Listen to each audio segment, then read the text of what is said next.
Okay, we start out by matching graphs. They have given a graph of a function, and they have given a graph of an inverse of that function, and they want you to compare and see which one matches up with the inverse.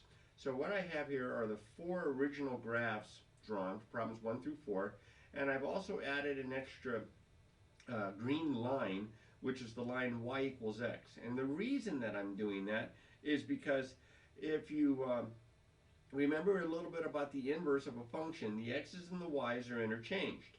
So what that means is ordered pairs are reflected in the line y equals x. So the graph will be reflected in the line y equals x, which means if you can use my hand here kind of as the graph, it's going to get reflected over. It's going to flip over.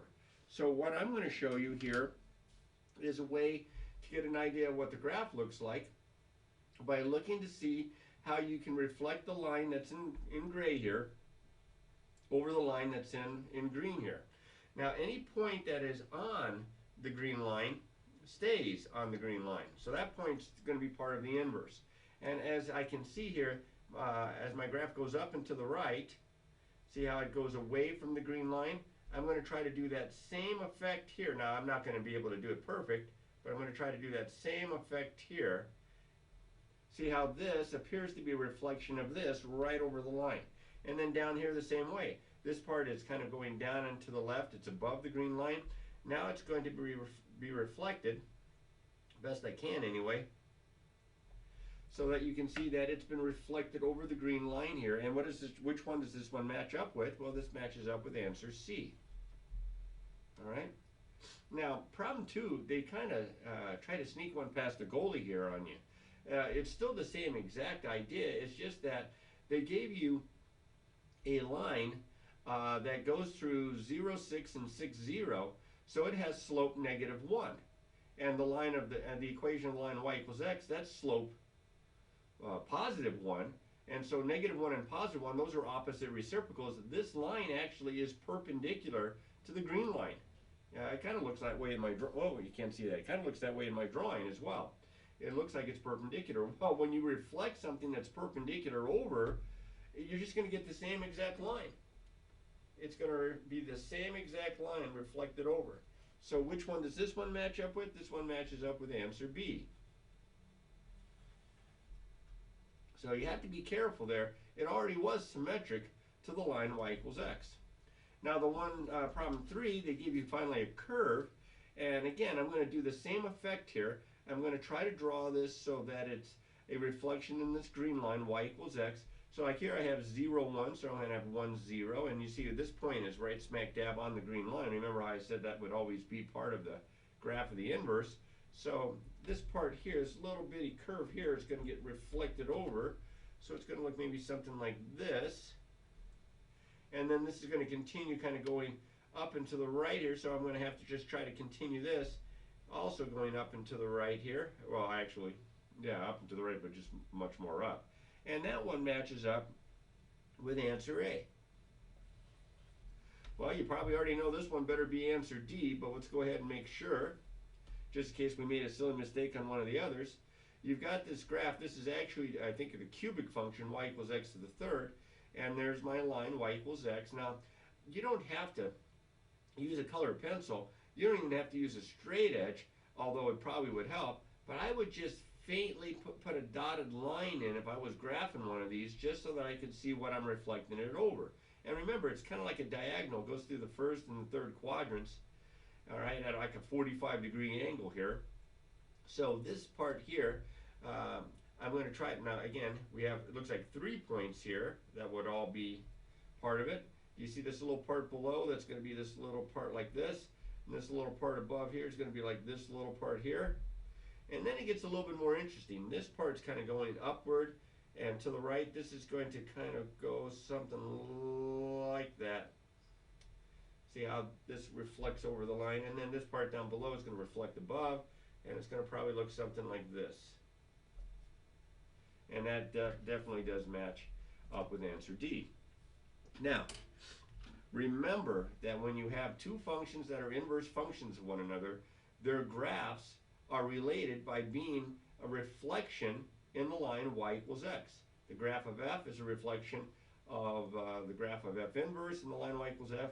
The graph of f inverse is a reflection of the graph of f in the line y equals x. Okay, now they want you to actually find some inverses of functions, and the very first function they give you is f of x equals 8x. So I'm going to write down the steps that I think you should follow. Step number 1, write f of x as y. So I'm going to change y. I'm going to replace the f of x with a y. Then I'm going to interchange the x and the y. So all the x's become y's and all the y's become x's. And then I'm going to solve for y. That usually takes the most steps. And then I'm going to replace the y with the inverse function notation, with f inverse of x. Okay, so here we go. First things first, I'm going to change f of x to y. I'm going to write y equals 8x. Now I'm going to interchange the variables. So I'm going to write x equals 8y. Wherever there was a y, it became an x. Wherever there was an x, it became a y. Now I like the y on the left side, so I'm going to go ahead and flip the sides here. And I'm going to solve for y, so I'm going to divide both sides by 8. And I get y is equal to x over 8, which is the same as 1/8 x. You can write it either way, it doesn't matter. Now I replace the y with f inverse.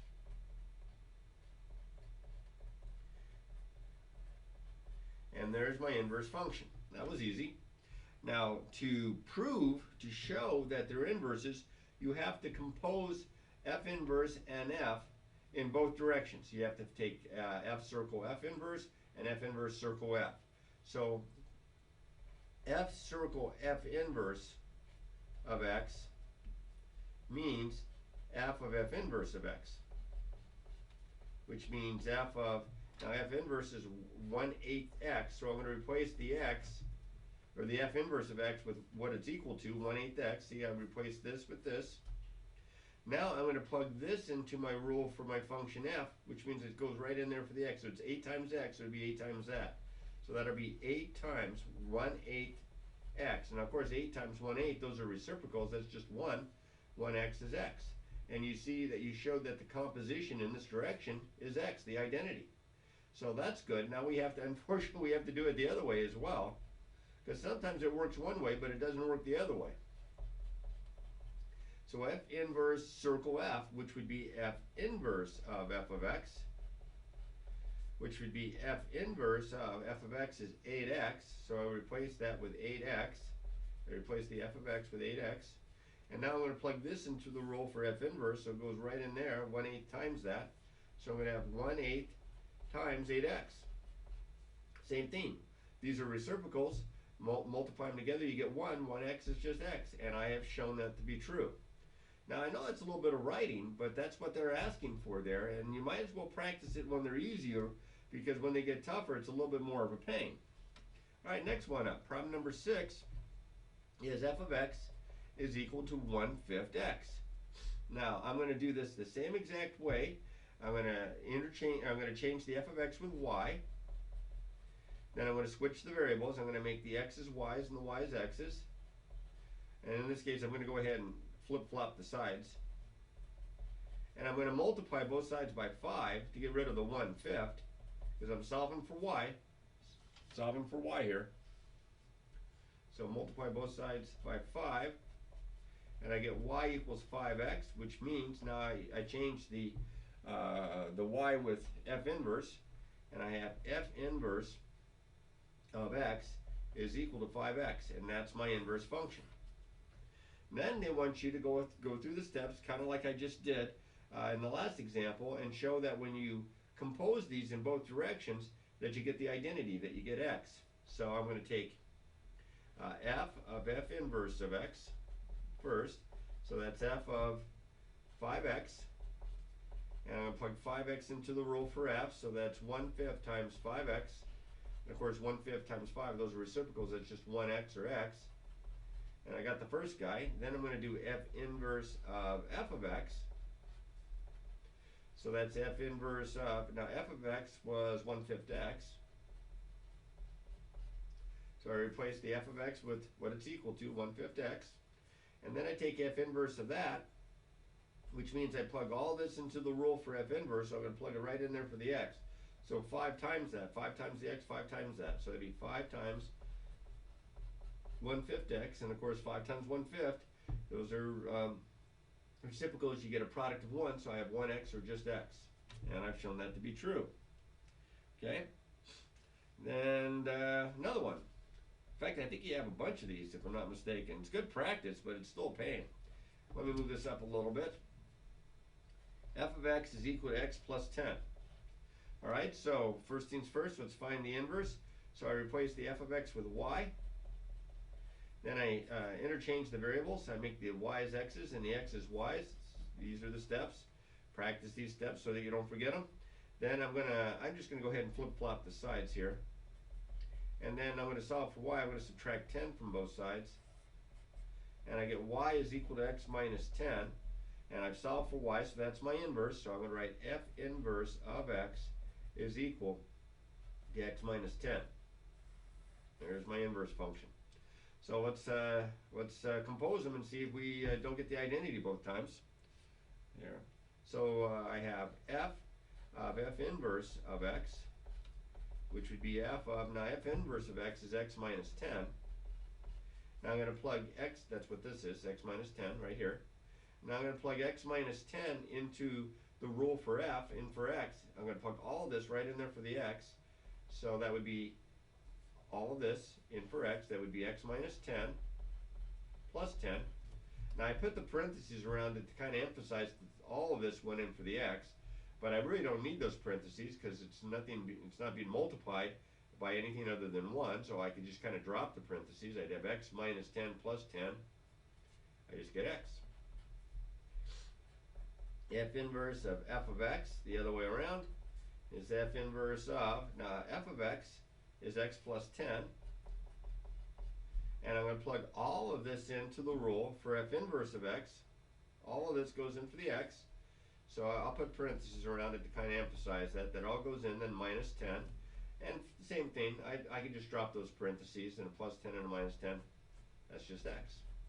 Okay, got enough room for one more, I think, here. Problem number 8. F of x is equal to x minus 5. Alright, so y equals x minus 5. I replace the f of x with a y. I interchange the variables. X equals y minus 5. Okay, and then I'm going to flip-flop the sides. Alright, y minus 5 equals x. Then I'm going to add 5 to both sides. And I have y is equal to x plus 5. Can you still see that? Yeah, I think you can still see that. And then I'm going to replace the y now, because this is my inverse function, with the inverse notation. F inverse of x equals x plus 5. And that's my answer. And let's see how I underline it or circle it, however you want to do that. And then I'm going to have to show that f of f inverse of x is going to turn out to equal x, the identity function. And so f of f inverse is x plus 5. So I'm going to replace this with x plus 5, because that's what it's equal to right here. And then I'm going to plug all of this into the rule for f right in there for the variable x. So I'm going to have x plus 5, all that right in there, and then minus 5 on the end. And for the third time now, you can drop the parentheses, and the 5's in this case cancel, and I get the identity. F inverse of f of x is f inverse of, now f of x is x minus 5, very similar to the last one. And then I'm going to plug this into the rule for f inverse right in there. So I'm going to have x minus 5 plus 5.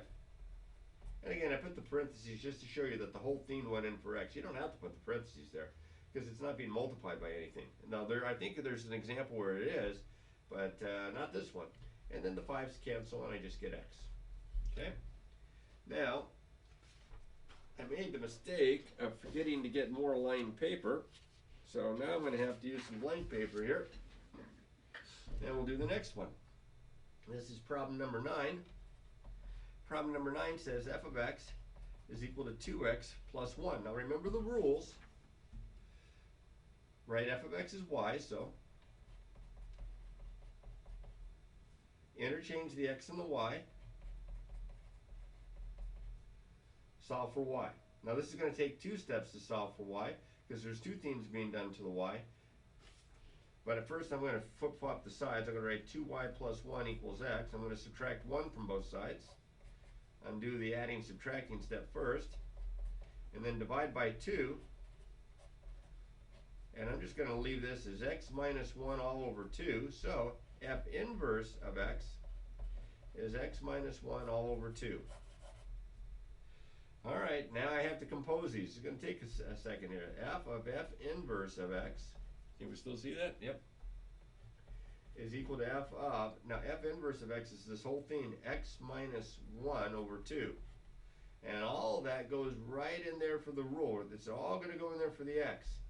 So it's 2 times all of that going in, so x minus 1 over 2 plus 1. Well, I can see here that the 2's are going to cancel.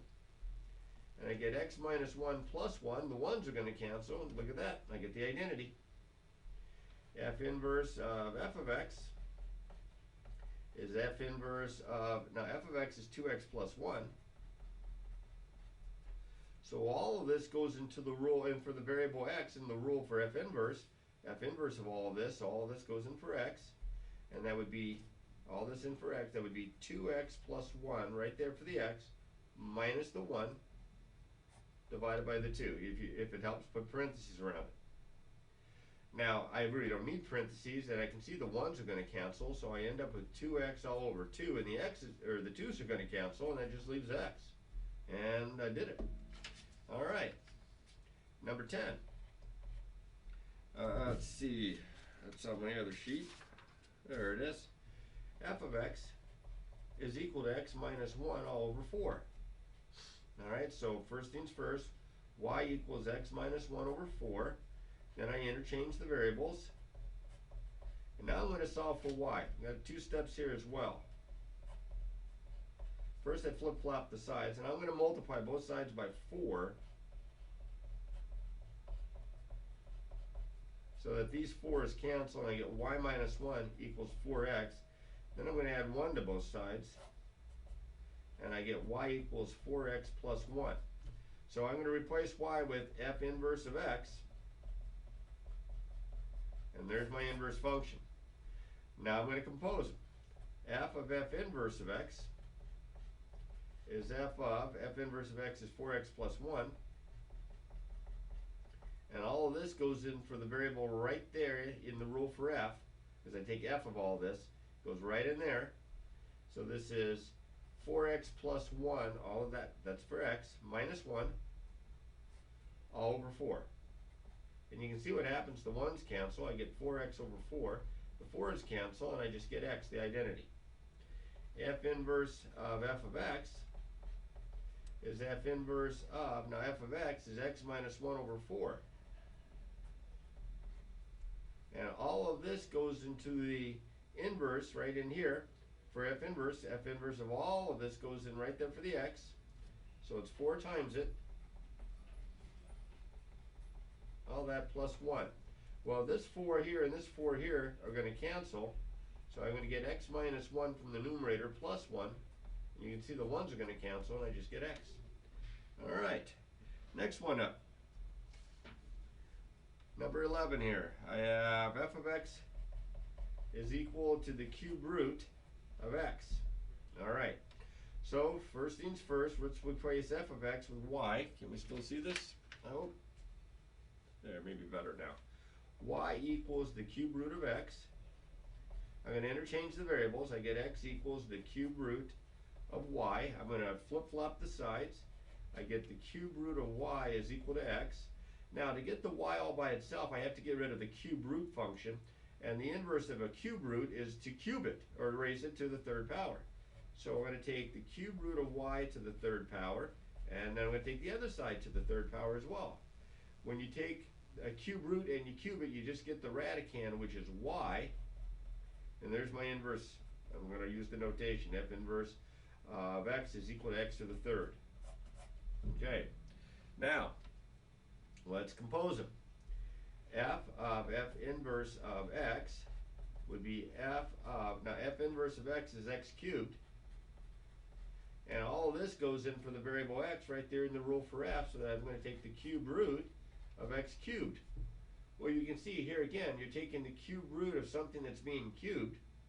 All right, now I don't know if this is going to, if you remember that this is just equal to x, but if it helps you, remember, the cube root means the same as if you were taking it to the 1/3 power. Remember rational exponents. The cube root is the same as taking this expression and raising it to the 1/3 power. And then you have a power to a power. Remember, you multiply the exponents. So it's just equal to x. Now it's easier if you can remember that when you take the cube root of something that's cubed, you just get that something. But this is, maybe a good way to show you why it works that way. All right, f inverse of f of x is f inverse of f of x is the cube root of x. So I'm going to have to plug all of this into the rule for f inverse right here. So it's going to get plugged in for x, it's going to get cubed. So I'm going to get the cube root of x, and it's going to get cubed. And for very similar reasons, when you cube a cube root, you just get the radicand, you just get x. Okay? One more of these kind. And problem number 12,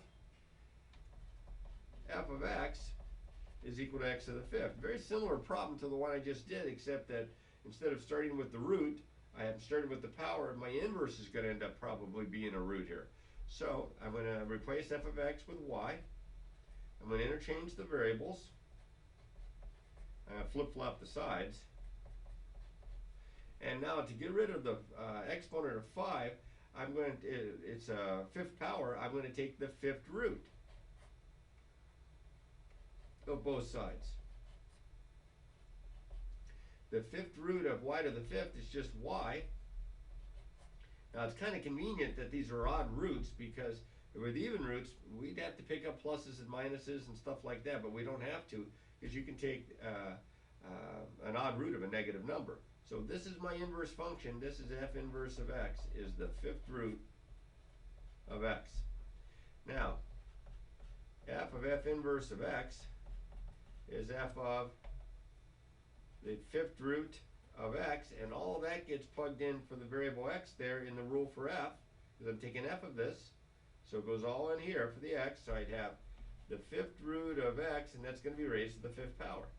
Well, kind of like I was showing you with the cube roots, when the index matches the exponent on the outside, like here, you just get the radicand.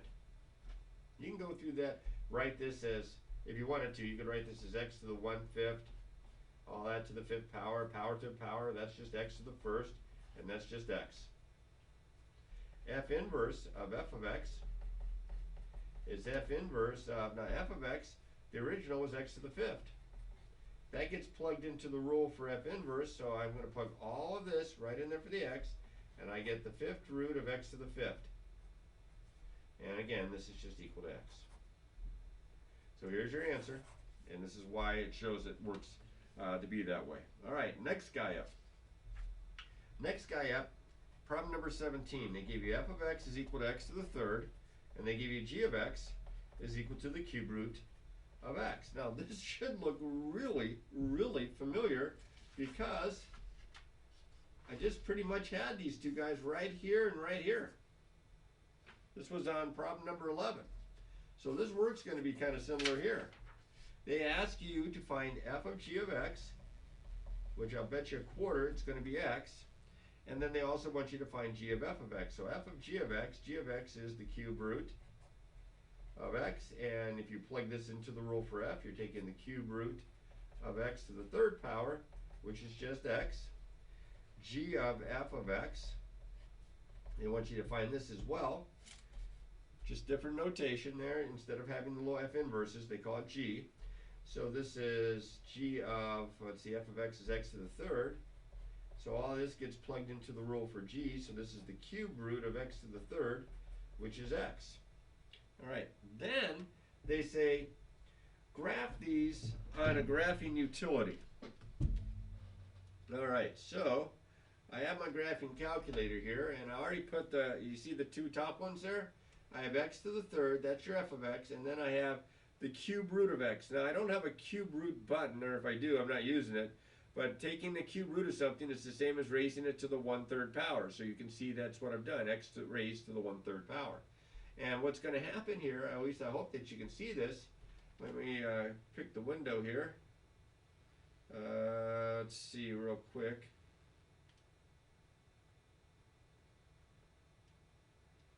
Okay, I think that'll work. So here's my window from -10 to 10 by 2's, and my y's are from -10 to 10 by 2's, and let's see what happens when we graph these.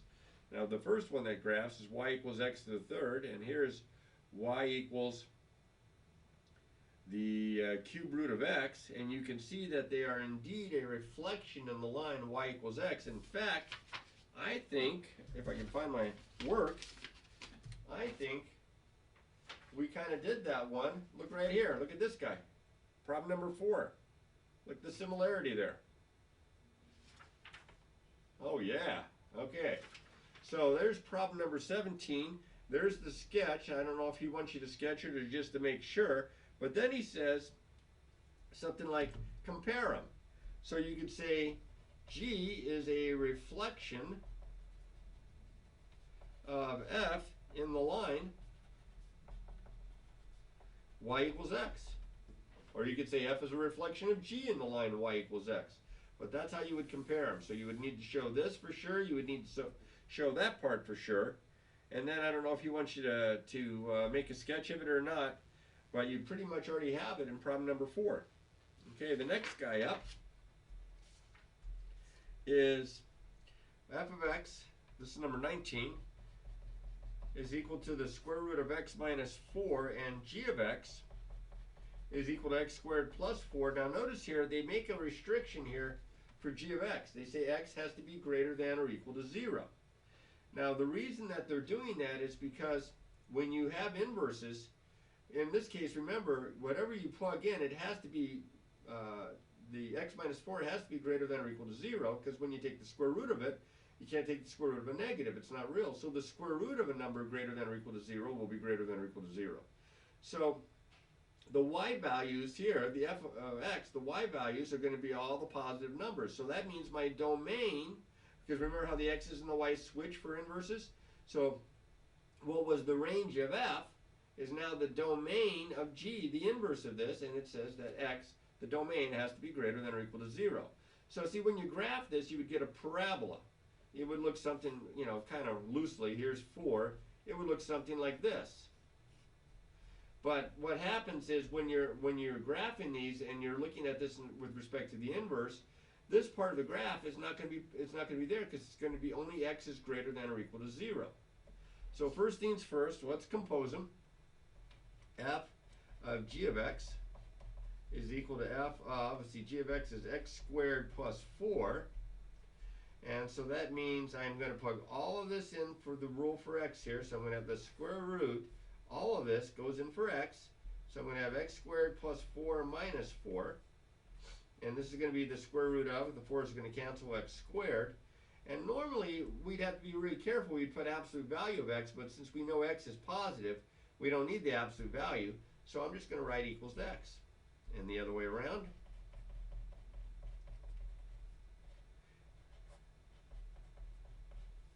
So g of the square root of x minus 4, and I'm going to plug all of this in right there for x.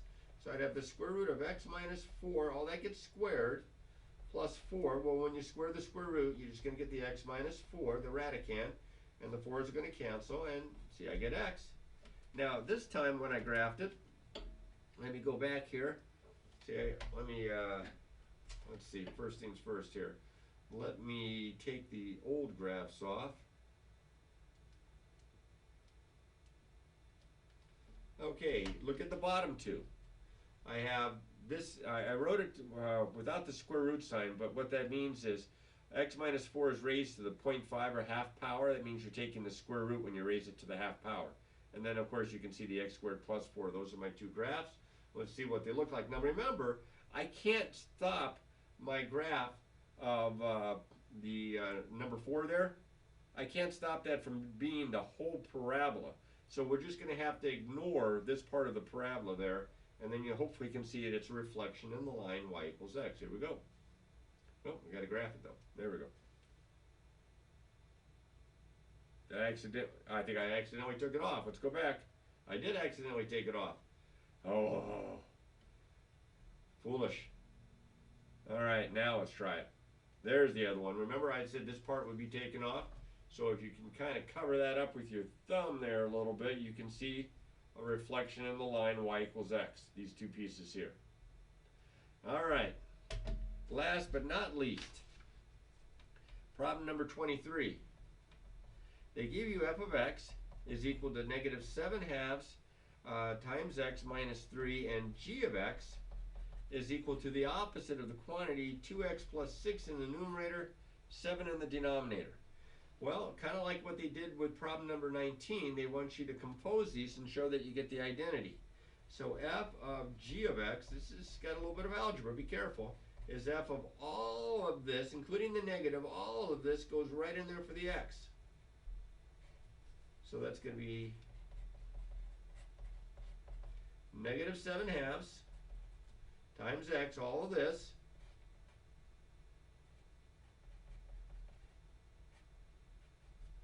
right, minus 3. Well, I have a negative times a negative, that's positive, so I'm going to go ahead and make it positive, and then I'm going to cancel the 7's, cross cancel those out. Now I'm going to write this as 2x plus 6 over 2 minus 3. 2 goes into both of these, so this would be 2x over 2 minus 6 over 2 minus 3. Is it minus 3? Oh, wait a minute, I got a plus sign here. That's a plus sign here, I'm sorry. So that's going to be, the 2's going to cancel, I get x plus 3 minus 3, that's just x. That's a little messy. Go back and rewind that and run through that one again there if I went too quickly. I plugged all of this in for the variable x into this rule. That's all of this. Negative times negative was positive. The 7's canceled. I divided 2 into that. I just took my time to get there, and then subtracted 3, and the 3's canceled, and I just get the x. G of f of x is g of, now all of this is my f of x, so that's negative 7 halves x minus 3. And all of this gets plugged in right there, right there. So that's the opposite of 2 times negative 7 halves x minus 3 plus 6 over 7. Well, I'm going to distribute up top. I'm leaving the negative there for now. I'm going to distribute up top. And I have negative 7x, the 2's are going to cancel, minus 6 plus 6, all over 7. Well, you can see the 6's are going to cancel. So I have, here, let me put it out this way. I have the negative out in front, and then I have negative 7x over 7. Well, negative times negative, or the opposite of a negative is positive. The 7's cancel, and I just get x. All right, so now they want you this time to create a table of values to show that these functions are inverses. So what you're going to do here is create a table of values here, x and f of x, and then a table of values here, x and g of x. Okay, now since my f of x is this right here, I'm going to plug numbers in for x. I'm going to pick some numbers for x. I'm just going to pick 3 or 4. And then I'm going to plug some numbers, but I can see the first thing I'm going to do is multiply it times negative 7 over 2. So I'm going to pick some even numbers, something simple, like negative 2, 0, 2, and 4. Those are nice, easy, simple, even numbers. I'm going to plug negative 2 in there. Negative times negative is positive. The 2's cancel. I'm going to get 7 minus 3, which is 4. Now I did that all in my head. I plugged the negative 2 in there.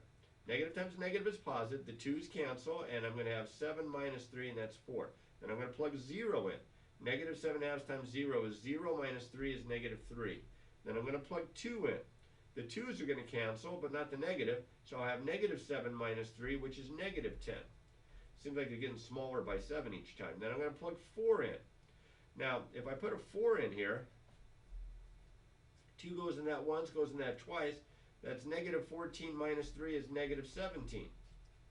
Now, to show that I'm going to get that these are inverses, I'm not going to pick these same x values over here. Remember how the x's and the y's get interchanged?